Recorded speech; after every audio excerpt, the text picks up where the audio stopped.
guys, are you guys listening? Hey guys, welcome to today's video. So basically, I have a really embarrassing thing we're about to do. And we're gonna do it together.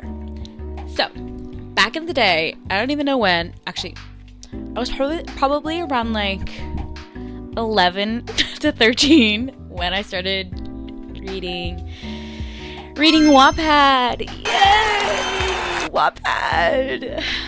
I used to be obsessed with Wattpad. I'd be reading that day and night. I used to read it actually in school. Whenever we'd have like assigned reading time, like silent reading or whatever, I would be pulling out my iPod and I'd be reading Wattpad.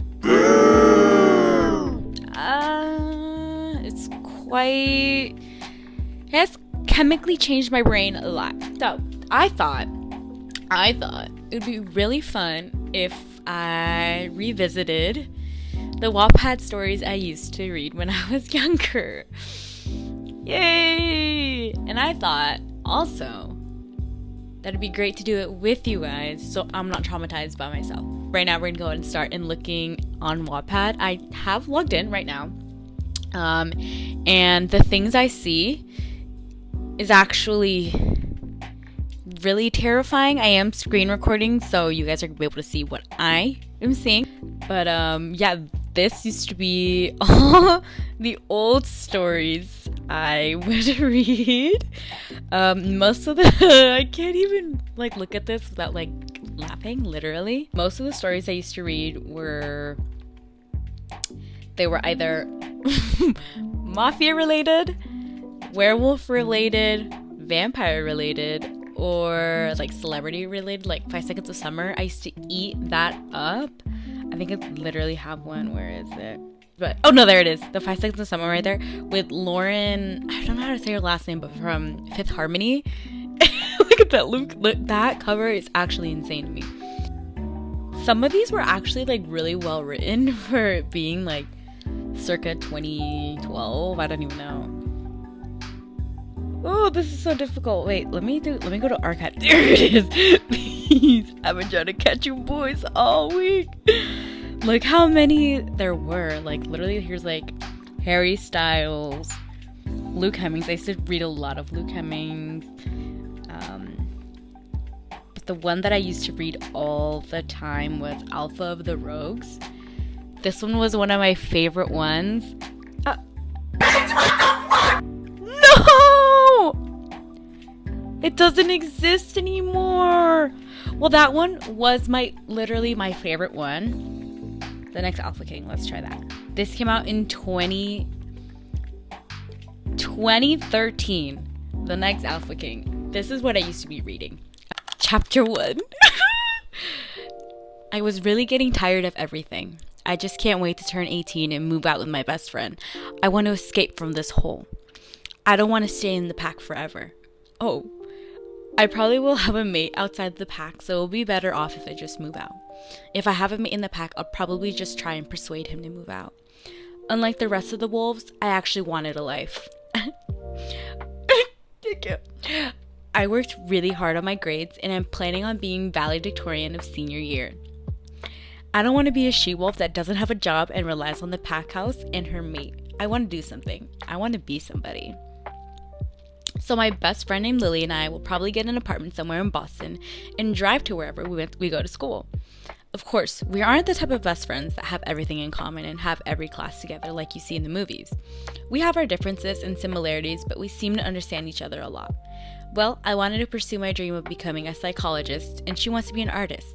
So she takes art school and I get my PhD. We are in the middle of our junior year right now, so we have everything set up for next year. I already talked to the Alpha and Luna about it, and they were okay with it. Though, they tried to change my mind.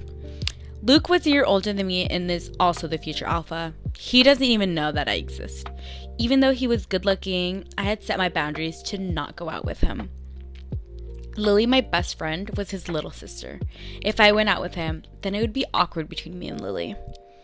So many people tried to persuade me and Lily, seeing as she was the Alpha's daughter and I was the Beta's daughter. Nobody knew who we were, hence the reason why Lily and I got so along. I guess Luke and my older brother Jason, the future Beta, draws so much attention that nobody concentrates on us. Heck, sometimes even Jason forgets that I'm even his sister. It goes the same with Lily. Bro, what was I reading? Wait, I want to get to the nitty-gritty. Let's read all the way to the last chapter. Chapter 28. Oh, wow. As the teacher went over the pre-calculus problem on the whiteboard, I had some time to space out. I had already learned this lesson in my old school anyway. I wondered what had happened to that pack who had saved me the day. I never got any contact information from them, so I had no idea what the situation was. Maybe I'll get Jason and Luke to find out? And then my mind wandered over to my future. When I first met Ryder, I seemed a bit childish. I remembered saying to Lily that all I wanted to do was to be with Ryder and her. Was I really going to give up my plans to becoming a psychologist and actually being something? No way. Oh, no freaking way. What was I even thinking when I stated that I didn't care about college anymore? It didn't even matter if Ryder loved me or not. It does kind of matter to me since I spent a solid 15 minutes crying about it in the bathroom. But I had to go to college. I mean, I didn't get good grades for nothing. Whether or not this would complicate my standings as Luna, I had to do this for myself. Speaking about complicated, things were pretty rough between me and Ryder now. I had found a stash of drugs this morning. Okay, and he kind of rejected me an hour later. I guess I shouldn't pry into his personal life yet. It was kind of understandable as to why he couldn't say it back. I mean, I barely knew him yet. I wanted to know more about him. I wanted to help him with whatever problem he had, no matter how much it hurt. He's my soulmate, though. I thought mates were supposed to fall in love the moment they see each other. It had been an hour since it happened. I guess I still feel pretty salty over it. What is this? We're gonna go ahead and read a new one. I want to read this Harry Styles fanfiction in particular. I used to read this one all the time. So it starts with this girl named Jillian. It starts on your POV. Okay, first day of high school, I can do this, I thought to myself, getting ready to leave. I must say, I'm fairly nervous already. This is the first day of high school, and what's worse than that? Bye, Mom, I yelled at my mom upstairs. Bye, Jillian, have a good first day. Text me how it goes. Oh my god, I thought it would be like the type of fanfiction where like you get abducted by One Direction. Do you guys remember those? Because those were pretty fire back in the day. I close the front door to my house and make my way down the driveway. The bus stop isn't too far away, which is good when I'm half asleep in the morning.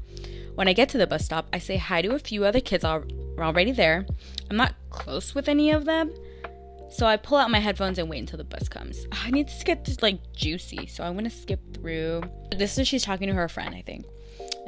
And I say, so how was your last day, I ask. Boring. The teacher's just doing the get to know you thing, she answered with sarcasm as I giggled. She was never one for school. Yeah, mine was like that too. You'll be putting up with this for the whole year. I think you'll find out all you need to know then. I know, right? We both shut our lockers and started to walk. I was about to ask her if she was busy this Friday, but she stopped and froze. I turn around to see the same boy from this morning. You know who that is? I asked her as some color made its way back into her face. How don't you? His name is Harry Styles. He's a senior. Him and his 4 friends are the complete set of the school's bad boys. I roll my eyes at the stereotypical statement. Feels so childish. I thought we were moving on from that in high school. He moved here from England a few years ago. I think he was here in like 9th grade. Anyways, he smokes, fights, he's rude and violent to everyone except his friends or his one-night stands. But even those girls are subject to his anger after he's done. He's rude, very. Even the damn teachers are annoyed by him, she said in one deep breath as Harry's eyes remained on me the whole time. How awkward. We were halfway to the cafeteria when I stopped. Crap. I forgot my books for after lunch. I'm gonna go get them. Save me a seat, okay? She chuckled. Nice job, idiot. Just hurry up, okay? I rolled my eyes and made my way down the hallway.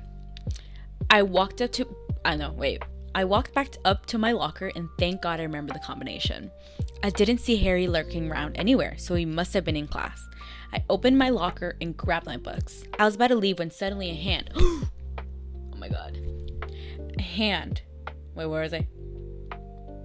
A hand caught a hold of my wrist and I spun around involuntarily. Then I was once again face to face with Harry and no one around.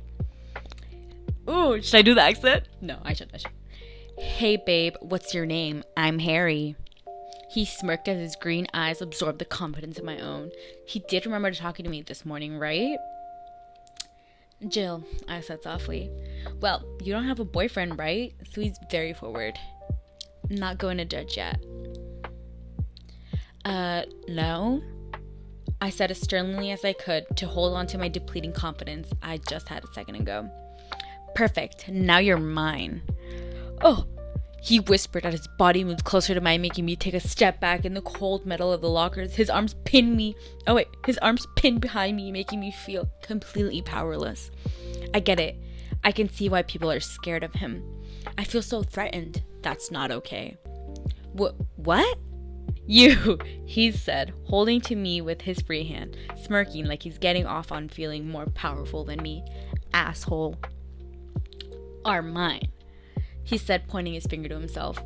I don't know him at all. He doesn't know me. He can't do that. But my lack of self-confidence is so far gone that any chance of me being able to stand up against is not even remotely happening. I always picture to myself as opposites in these types of situations. Never let a man do that. You know what, Jill? Period. Oh, so basically this teacher finds them. She's like this and he's like this, right? And this teacher's like, are you okay? Like, what's going on here? And she's like, oh, I'm fine. She's fine. I'm just showing her to lunch. Harry's like, I'm taking my girl out to lunch. And then Mr. Benson's like, Jill, are you sure? And she's like, yes, girl. She said, yes, I'm fine. And the teacher's like, oh, Harry, you need to go to class. You know skipping is not allowed. Jill, she can walk to herself to the cafeteria. Bye, Harry. That's basically what the teacher says. And he's like, see you later, babe. Oh, and then she asked Mr. Benson, that's the guy's name, oh, do you think Harry's dangerous? And the teacher's like, oh, he loses control sometimes, but he's pretty good. I mean, he skips class sometimes, though. And the teacher's like, all right, well, I'll see you later, Jill. Take care. And then that is what happened in the first chapter. Crazy. Guys, okay, I'm gonna go to the epilogue and I'm gonna paraphrase everything that's happening. So basically it starts with her wanting to go to England college and Harry's like, oh my god, yes babe, come to England, cheerio, you know. And then she's like super excited, but again, they're at this point they tried dating multiple times but it doesn't work, but she's still gonna move to England with him, I guess. Oh, she says she still loves him so very much. Oh, they run into each other's arms at the airport because she just moved, and he's like, Jillian, and he like is crying and he's emotional and she's emotional and she's like, Harry, and he wraps his arm around me and holding me as tight as possible. You're mine and I'm never letting go of you again, says Harry. And then she says, yes, Harry, I'm all yours. And that is how the story ends. Isn't that crazy? We'll read this one. How to Punch Soren McKinnon. You know how real these castings were? These are my favorite, and I would get so upset when the castings didn't match with the castings that were in my head. So basically there's this guy named Soren McKinnon, right? They're in school, it looks like. He's not like super popular, but he has a lot of rumors about him. Some say he's a drug dealer. Some say that he's a gang member and undercover so police won't catch him. And he just got a new tattoo on the back of his neck even though he is in high school. So this is in the Jay's perspective, the girl's perspective, right? And so she's outside the counselor's room. She's like, can I sit there? And he's like, no, this seat is taken. So, but she sat down anyways, and she's like, so, I said, slapping my hands on my thighs, oh my god, what the hell was that, Jay? Am I sweating? Wait, don't snip yourself. That'd be weird. Me. She's like trying to make conversation. She's like, how loud is your music? And he's like, it's not music. I'm just ignoring you. Period. And she's like, so you're not listening to music? And he's like, obviously not if I'm responding to you. I fear he's kind of clearing and eating. And so she's like, oh. She's like laughing. So she's like, so you are listening to music? And he got up and he turned her and said, "Can't you shut the fuck up? And then tell her I'm not coming today." And so Sir is all pissy and he's like, "Shut the fuck up." And she went, "Oh, okay." And she's all awkward and shit because she was being annoying. And he was like, "Girl, again." He wanted to do that, basically. That's the first chapter. Let's read the last one. So basically, I think her dad is dying now. Okay, someone's in a coma. Wait. Who's Fiona? Who's Colin? Soren. Oh, Soren fell into a coma half an hour ago. He is stable. Oh my god, so the guy in the beginning of the story, he is in a coma. And Jay, she's crying with Soren's father. What? Oh, Fiona's his mother. Okay. Okay, and Jay, she's crying because obviously her boyfriend or whatever they are, I don't know what they are, he's in a coma. Aww, she just put a mango smoothie next to his table. She's like, "Morning, my love." And obviously he can't respond because he's in a coma. So that's week 2. And then week 3, "Sorry I'm late," and gives him the smoothie. Oh, she's bringing smoothies to him and stuff like that. But he's kind of like, so she's only hearing herself laugh. Oh, she's like, "I've done the maths and you owe me $106 for all the smoothies I bought you. But that's okay. We'll forget about it when you wake up." I let go of his hand, feeling the stab in my chest. I was breaking. Deal. I opened Soren's hospital room door, looking up from my depressed state. The smoothie slipped from my hand, cascading on my wet shoes as my hands covered my mouth as tears came into my eyes. "This smoothie is sour." I think there's a typo. It says right, J. That's how the story ends. So he was in a coma. I don't even know how he got in the coma, but he was in the coma. This could definitely be like a part 2 because this video is going to be taking forever if I keep reading every single chapter. But I hope you guys enjoyed this little small random video. If you do, make sure to subscribe and like. You guys know the usual, and I will see you guys with the next video. Bye, guys. That was so embarrassing. Okay, bye.